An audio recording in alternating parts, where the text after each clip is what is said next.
morning. We have a lot of great speakers this morning. So instead of talk about, I think, comment on what has been talked about, maybe I can spend time to just talk about my reflection and some of the insights how we put together. One thing struck me is really Professor Mara talked about system. I think we're tackling system issues. We are talking about transforming the society as a whole, how government, business, civil society work together. So it has to take a collective actions. We need to look at our end state, our past, our roadmaps, how to leverage what GA has talked about through global community, common framework, best practice sharing, and methodology approach to shape our futures. Otherwise, we already solving the issue in silos. So you have a lot of resource for investing. Who will be the investees, right? Where is the capacity of the social sectors? Looking at that from business perspectives, what is the end state for business? You have spectrums on one hand, nonprofit, and the traditional business. I think there's different shades of grays. They're morphing into a different new form. One of the things we've been looking at is really there's a lot talk about social enterprise. What about corporate social innovations? What about corporate social entrepreneurship as a way to transform the business inside out? Now, like you change, we did some experiment a couple of years ago in China, starting our journey of social innovations. Not because we believe social innovation is fancy words, because in China emerging economy we talk a lot about economic development, innovation, technology, the sectors. There is a lack of understanding how to use the innovation approach methodology to make a society impact. Because every business at the end of the day is social, where we just our existence with changing demographic, climate change. Where will be the future source of revenue, profit, profitability, healthcare, aging, urbanizations, migrant workers. History tends to repeat itself. I mean, what's happening in China, a lot of social environment challenges, we have seen them before in some other countries. UK, probably 20 years ago, Hong Kong, Taiwan, Korea, there are a lot of similarities.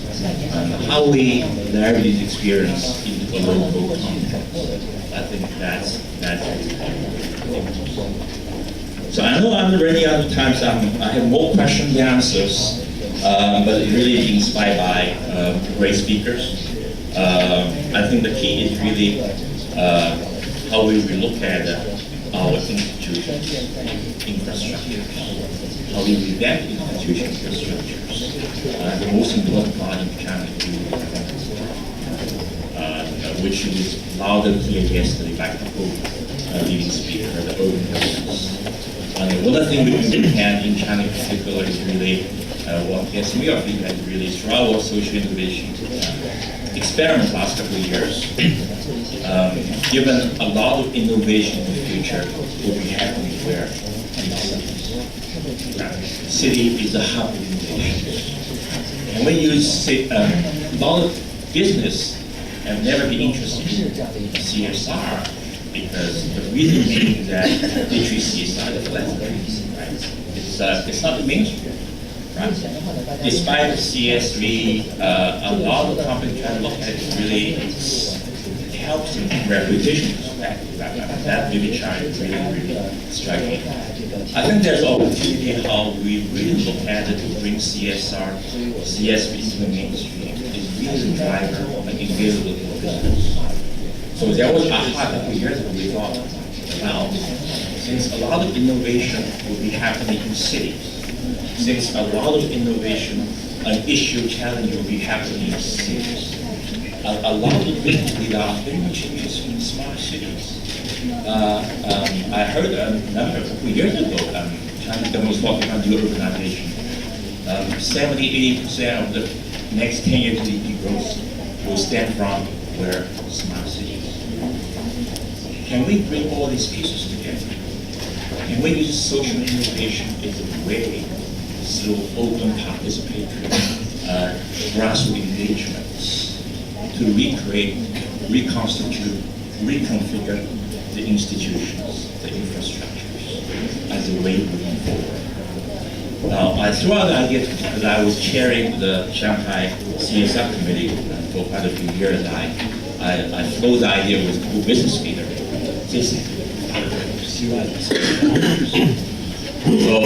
what I'm thinking, just an example, can we use urbanization, smart city, smart community as a way to forge our future? Now, actually, I went to Korea last year. I met with Seoul government on their side, brought a delegation of a Chinese think tank to test the ideas. I'm also working with NASDAQ, Jet Movement organization, trying to look at what are the best practices. The feedback was really enormous. Actually, we did a paper, which I can forward to you, is really how we can collectively shape the future of cities. We have business investment, government invest to be interested, right? We need to get education, the future 21st century education, what does that mean for education? Healthcare, aging, all these kinds of things.